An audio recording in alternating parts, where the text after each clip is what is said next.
नमस्कार,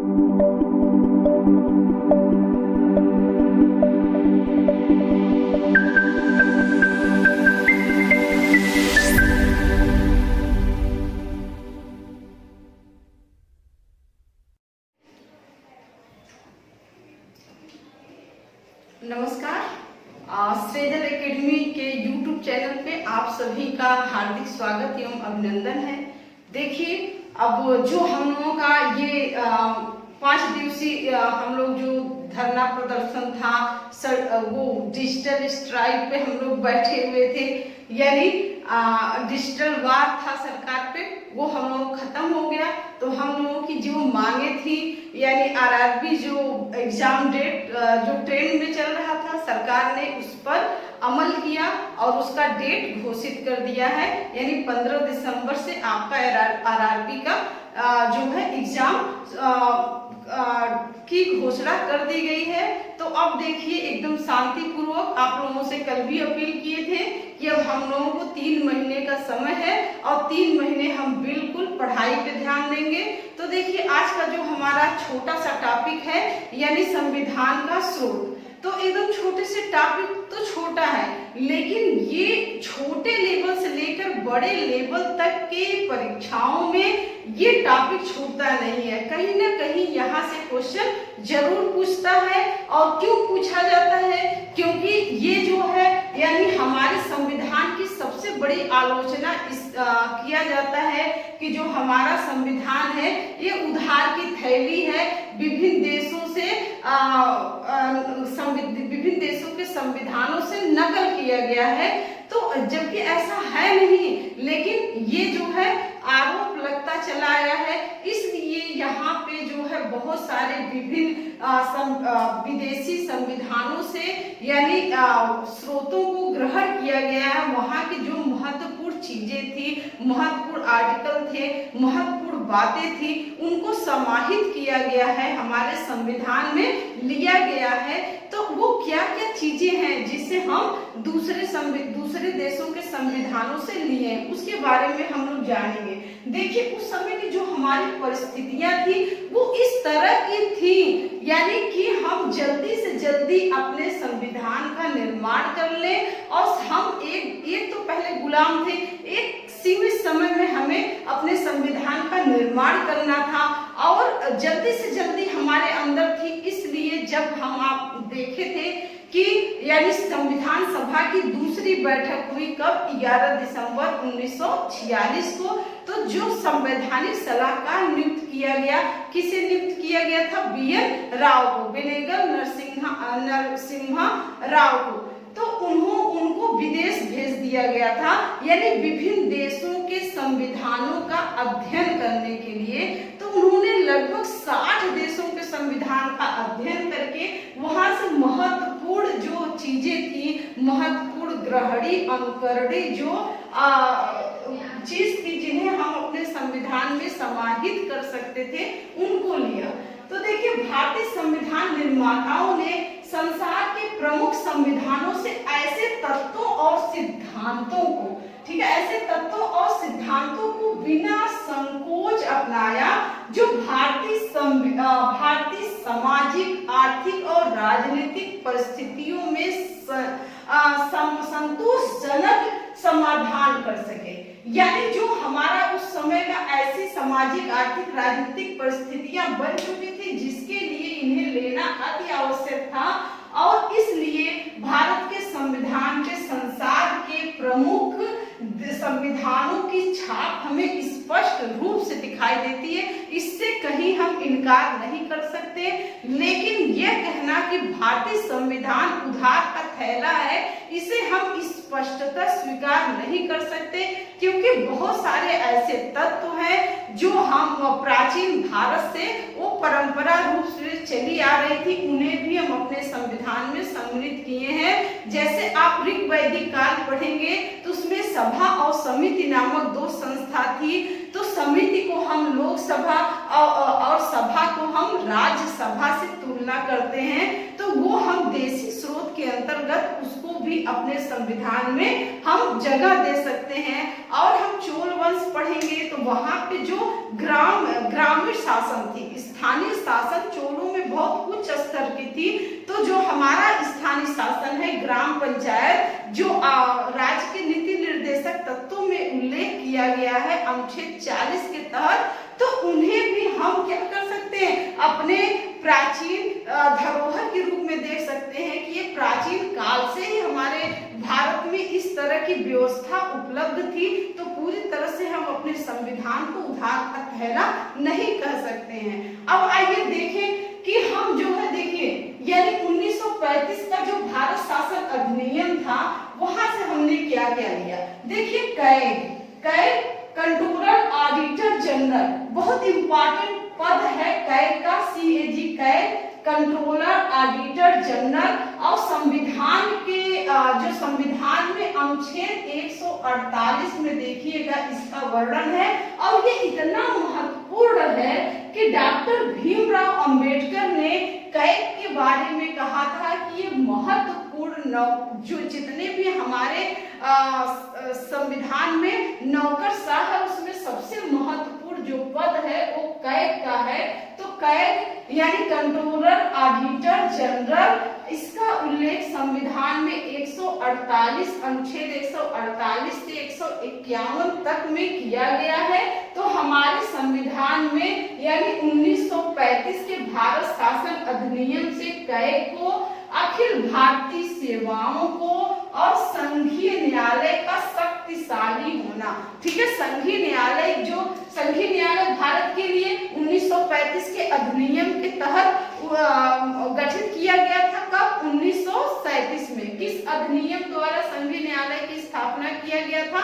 तो 1935 के अधिनियम के द्वारा 1937 में किया गया था। तो ये संघीय न्यायालय यानी कहां से लिया गया? 1935 के भारत शासन अधिनियम से।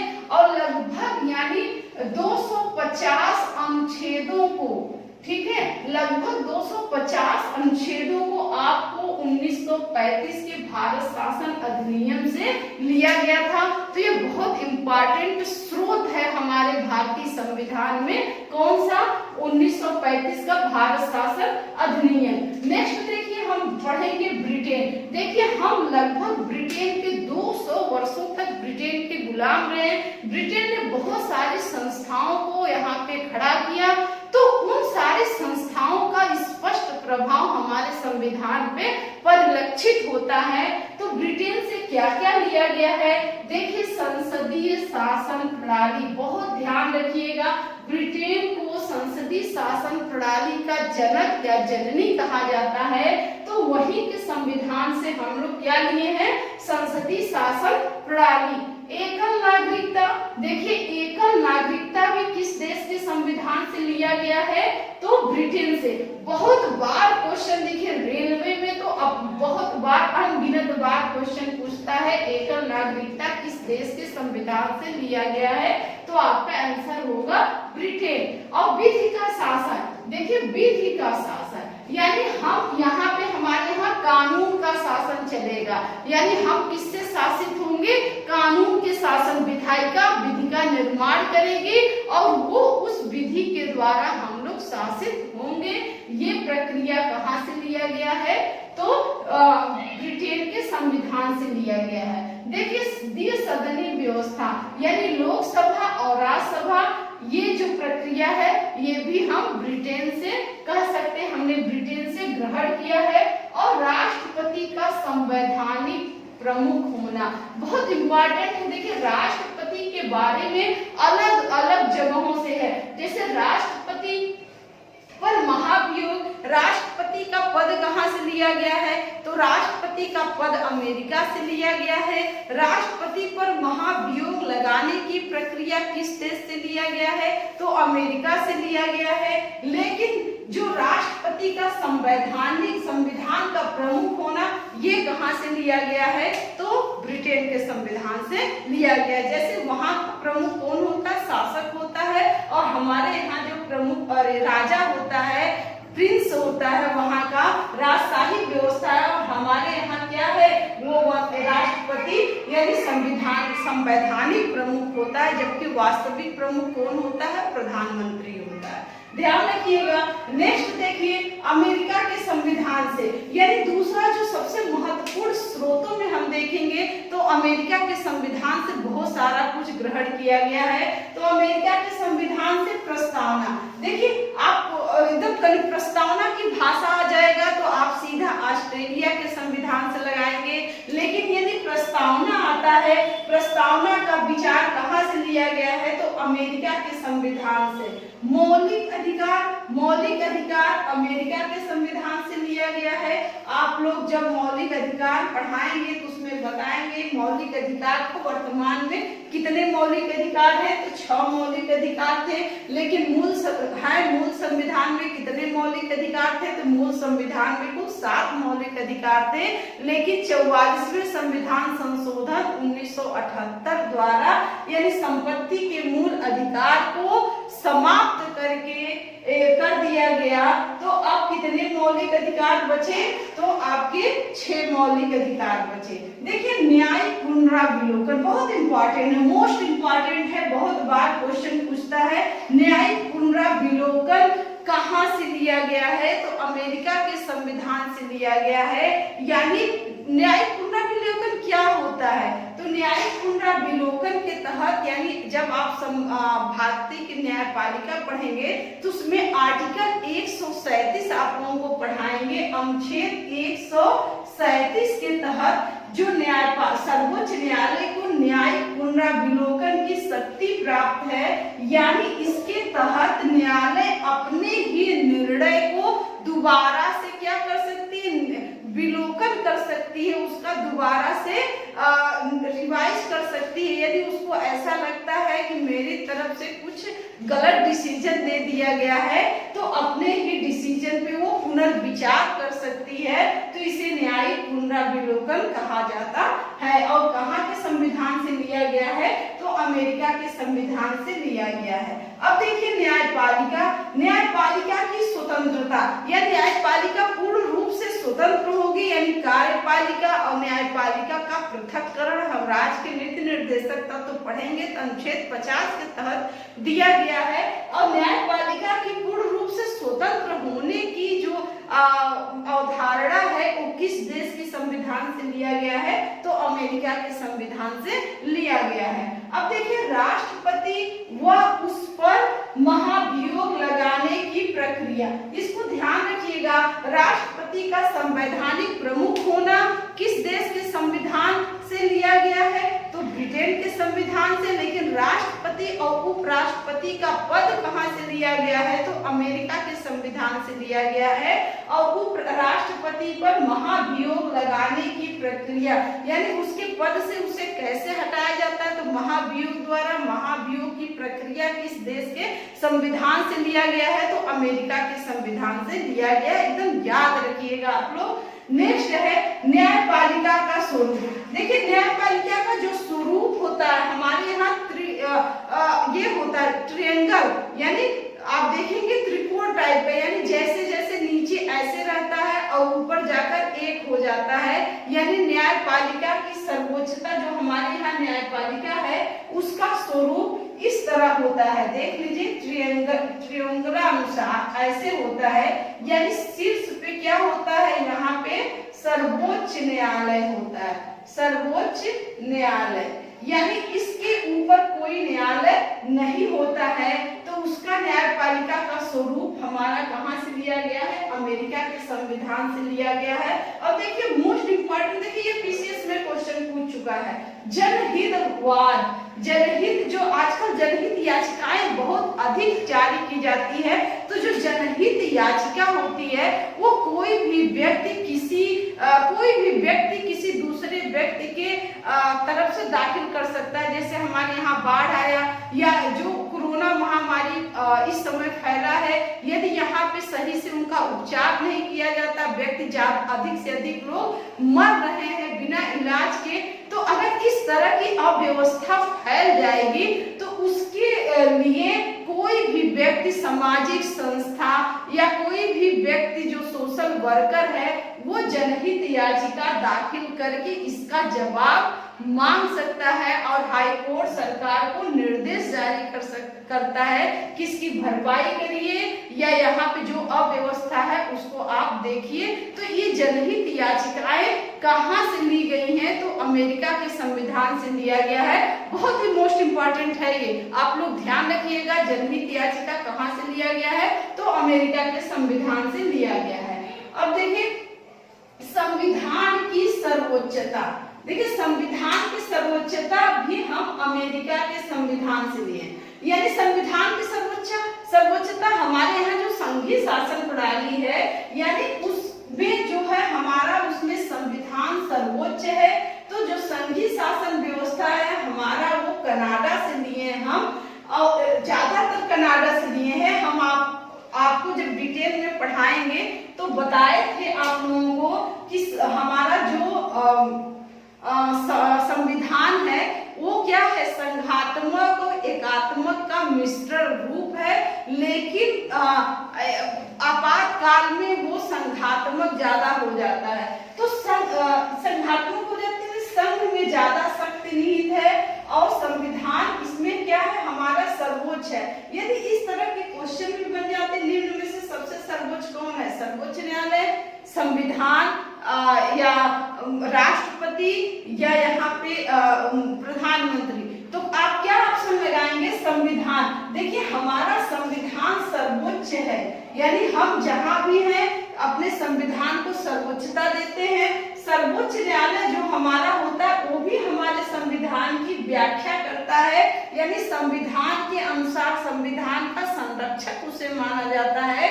तो हमारा सर्वोच्च क्या होता है हमारे यहाँ? तो हमारे यहाँ संविधान सर्वोच्च होता है। तो इसकी जो अवधारणा है वो अमेरिका के संविधान से लिया गया है। उच्चतम न्यायालय, जो उच्चतम न्यायालय है वो और उपराष्ट्रपति का पद, ये भी हमारा अमेरिका के संविधान से लिया गया है। अब देखिए आयरलैंड, देखिए आयरलैंड से जो सबसे महत्वपूर्ण क्वेश्चन बनता है वो आपका कौन सा बनता है? राज्य का नीति निर्देशक तत्व। छोटे एग्जामों में आपको कह लीजिए जो रेलवे है, ये सब वनडे एग्जाम है, यूपीपी हो गया, ये सब में सबसे अधिक बार जो क्वेश्चन पूछा है राज्य के नीति निर्देशक तत्व कहाँ के संविधान से लिया गया है? तो कहाँ के संविधान से लिया गया है? आयरलैंड के संविधान से लिया गया है। इसको एकदम ध्यान रखिएगा। और राष्ट्रपति के निर्वाचन की पद्धति, देखिए आपके 3 क्वेश्चन यहाँ से हो गए, यानी राष्ट्रपति का संवैधानिक प्रमुख होना कहाँ से लिया गया है? तो ब्रिटेन से लिया गया है। राष्ट्रपति का पद और महाभियोग की प्रक्रिया कहाँ से ली गई है? अमेरिका से ली गई है। लेकिन राष्ट्रपति के निर्वाचन की प्रणाली जो है वो कहाँ से लिया गया है? तो आपका क्वेश्चन होगा आयरलैंड। ध्यान रखिएगा, राष्ट्रपति के निर्वाचन की प्रणाली कहाँ से ली गई? आयरलैंड। और राज्यसभा में सदस्यों को मनोनीत किया जाना, तो भारत में कितने सदस्य मनोनीत होते हैं? तो 12 सदस्य, यानी राष्ट्रपति 12 सदस्यों को मनोनीत करती है राज्यसभा में। तो राज्यसभा में जो 12 सदस्यों को मनोनयन की जो प्रक्रिया है वो किस देश के संविधान से लिया गया है? तो आयरलैंड के संविधान से लिया गया है। नेक्स्ट हमारा देखिए कनाडा आता है। तो कनाडा के संविधान से हम क्या लिए? संघात्मक शासन प्रणाली। बहुत इंपॉर्टेंट है, यानी हमारा संघात्मक शासन प्रणाली तो वहां का भी है अमेरिका का, लेकिन वहां संघात्मक नहीं कह सके, परिसंघ कह दीजिए। परिसंघात्मक है, यानी वहां के जो राज्य हैं उनको वो क्या है? समझौते के आधार पर एक दूसरे के से जुड़े हैं। वो अविनाशी संघ का अविनाशी राज्य है, यानी जब चाहे राज्य क्या कर सकते हैं? अपना संबंध वहां से तोड़ करके अलग हो सकते हैं। लेकिन हमारे यहाँ क्या है? यानी अब अविनाशी राज्यों का विनाशी अविनाशी संघ का विनाशी राज्य। हमारे यहाँ का जो संघात्मक है, यानी संघ का कभी विनाश नहीं होता, अविनाशी होता है। लेकिन राज्यों का क्या है? विनाश हो जाता है। वो क्या होते हैं? विनाशी होते हैं। जैसे आपने देखा कि जम्मू और कश्मीर को अभी हाल ही में 5 अगस्त 2019 को क्या कर दिया गया, यानी वहां का जो 370 धारा विशेष राज्य का दर्जा था उसे समाप्त करके उसे 2 केंद्र शासित प्रदेशों में बांट दिया गया। तो वो क्या हो गया, उनका विनाश हो गया। तो संघ का कभी विनाश हमारे यहाँ नहीं होता। हमारे यहाँ ऐसी संघात्मक प्रणाली है जिसका विनाश नहीं होता बल्कि राज्य विनाशी होते हैं। ठीक है, तो जो संघात्मक शासन प्रणाली ये हम कहाँ से लिए हैं, ये हम कनाडा से लिए हैं। बहुत इंपॉर्टेंट क्वेश्चन है, बहुत बार पूछा है। संघात्मक शासन प्रणाली कनाडा, केंद्र तथा राज्यों के मध्य शक्तियों का बंटवारा। केंद्र और राज्यों के मध्य जो शक्तियों का बंटवारा होता है, संघ सूची, राष्ट्र सूची, समवर्ती सूची, ये कहाँ के संविधान से लिया गया है, तो ये हमारा कनाडा के संविधान से लिया गया है। और अवशिष्ट शक्तियों का सिद्धांत, ध्यान रखिएगा, अवशिष्ट शक्तियों का जो सिद्धांत है वो कहाँ, अवशिष्ट शक्तियां किसके पास रहती हैं, संसद के पास रहती हैं, केंद्र के पास रहती हैं अवशिष्ट शक्तियां। तो उसका जो सिद्धांत है अवशिष्ट शक्तियां, वो कहाँ से लिया गया है, कनाडा के संविधान से। याद रह जाएगा, कनाडा से संघीय शासन व्यवस्था हम कहाँ से लिए हैं, कनाडा से लिए हैं। केंद्र और राज्य के मध्य शक्तियों का बंटवारा और अवशिष्ट शक्तियां, ये कनाडा के संविधान से ग्रहण किया गया है। नेक्स्ट हमारा है देखिए ऑस्ट्रेलिया। ऑस्ट्रेलिया के संविधान से देखिए प्रस्तावना की भाषा, प्रस्तावना का विचार यदि आएगा, प्रस्तावना कहाँ, सिर्फ प्रस्तावना आ गया तो प्रस्तावना अमेरिका के संविधान से, लेकिन प्रस्तावना की भाषा तो कहाँ से लिया गया है, ऑस्ट्रेलिया से लिया गया है। कंफ्यूज मत होइएगा आप लोग। और समवर्ती सूची, देखिए समवर्ती सूची यानी केंद्र और राज्य के मध्य शक्तियों का बंटवारा तो आपके कनाडा से लिया गया है।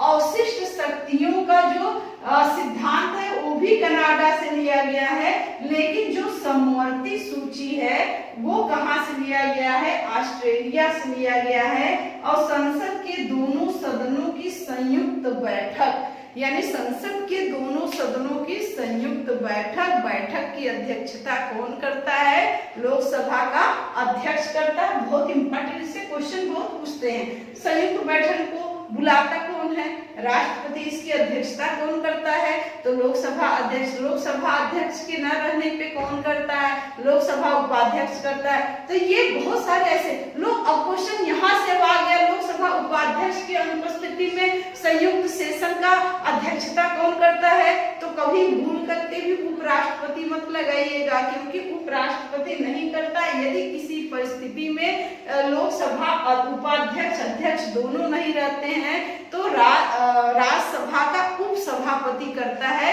क्योंकि जो सभापति होता है वो राज्यसभा का सदस्य नहीं होता, इसलिए उसको संयुक्त बैठक की अध्यक्षता करने का अधिकार नहीं होता है। तो ये जो छोटे छोटे क्वेश्चन है ना, ये बार बार जब आप रिवाइज करेंगे तो आपके दिमाग में बैठ जाएगा और कभी भूलेगा नहीं। तो ये आपका हो गया। नेक्स्ट देखिए जर्मनी। तो जर्मनी के संविधान से आपात उपबंध, यानी जो हमारे संविधान में आपातकाल है, 3 आपातकाल है, 352, 56 और 360। तो ये जो आपातकालीन उपबंध है वो कहाँ से लिया गया है, वो जर्मनी से लिया गया है। ध्यान रखिएगा। दक्षिण अफ्रीका, देखिए बहुत बार क्वेश्चन पूछता है संविधान संशोधन कहाँ से लिया गया है, तो साउथ अफ्रीका। दक्षिण अफ्रीका याद रखिएगा। संविधान संशोधन कहाँ के संविधान से लिया गया है, संविधान संशोधन की प्रक्रिया साउथ अफ्रीका के संविधान से। और राज्यसभा के सदस्यों का निर्वाचन, ठीक है, राज्यसभा में सदस्यों का जो निर्वाचन की प्रक्रिया है वो कहाँ से लिया गया है, तो साउथ अफ्रीका यानी दक्षिण अफ्रीका के संविधान से लिया गया। अब देखिए यहाँ राज्यसभा में 12 सदस्यों का जो मनोनयन होता है वो तो हमने पढ़ा, कहाँ से पढ़ा, आयरलैंड के संविधान से लिया गया है। राज्यसभा में 12 सदस्यों का मनोनयन, लेकिन राज्यसभा में सदस्यों का जो निर्वाचन होता है वो प्रक्रिया हम लोग कहाँ से लिए हैं, तो दक्षिण अफ्रीका के संविधान से लिए हैं। एकदम देखिए नेक्स्ट हमारा जो है, यदि हम आते हैं पूर्व सोवियत संघ। देखिए नेक्स्ट जो हमारा है ये भी इम्पोर्टेंट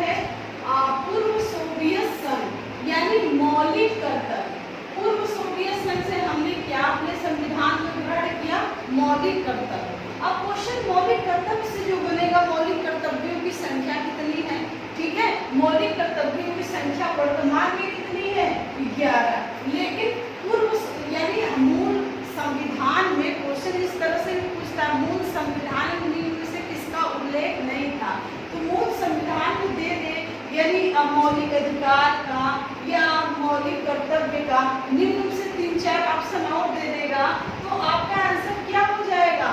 यानी जो मूल संविधान था उसमें मौलिक कर्तव्यों का उल्लेख नहीं किया गया था।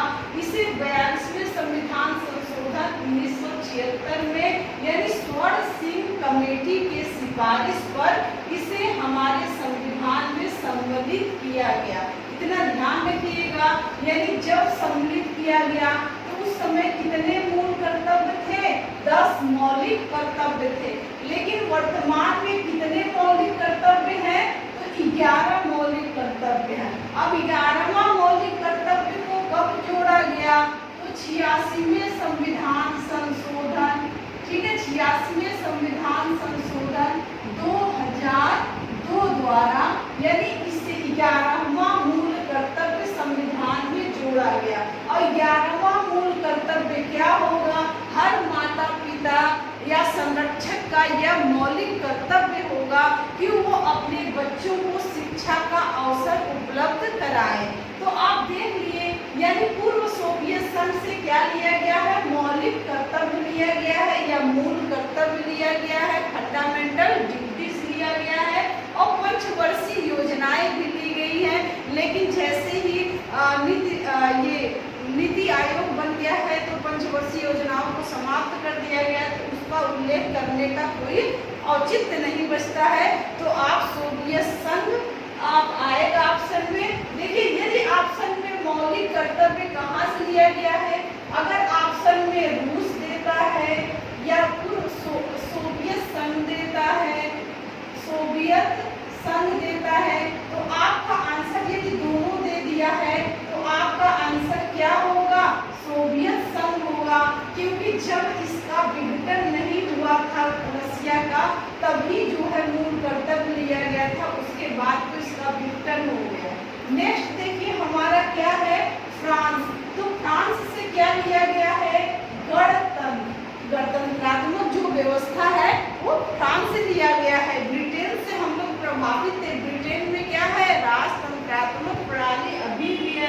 वहाँ का जो संसद किससे मिलकर बनता है, हमारे संसदीय शासन प्रणाली वही का है, यानी वही से लिया गया है ब्रिटेन से।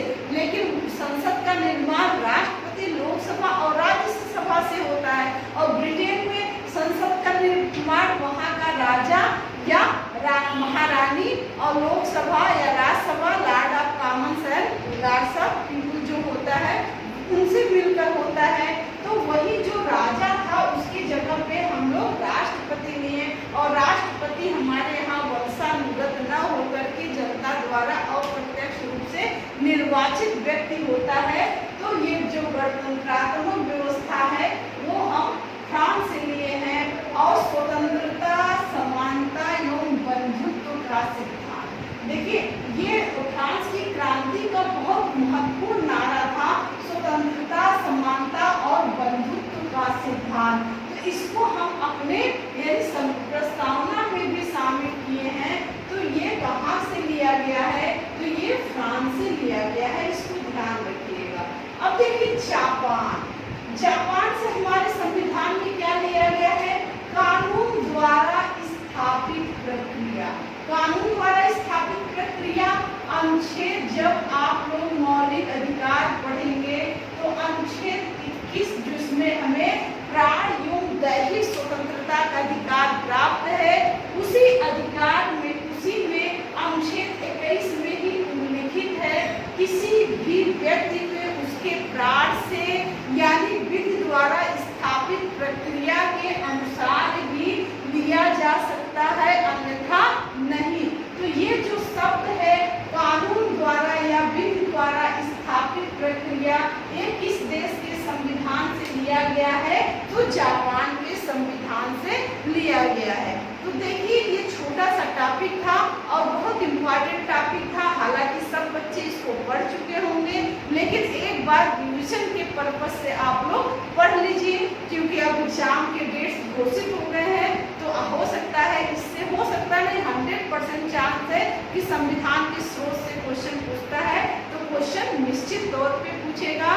तब तक आप लोग पढ़िए मन लगाकर। और थैंक यू। अब वीडियो यदि पसंद आए तो लाइक शेयर सब्सक्राइब करना ना भूलें। ज़्यादा से ज़्यादा सब्सक्राइब करवाइए, बच्चों को शेयर करिए ताकि वो बच्चे जो वंचित हों, जो अभी तक ना जान रहे हो, उनके तक भी ये वीडियो पहुँचे।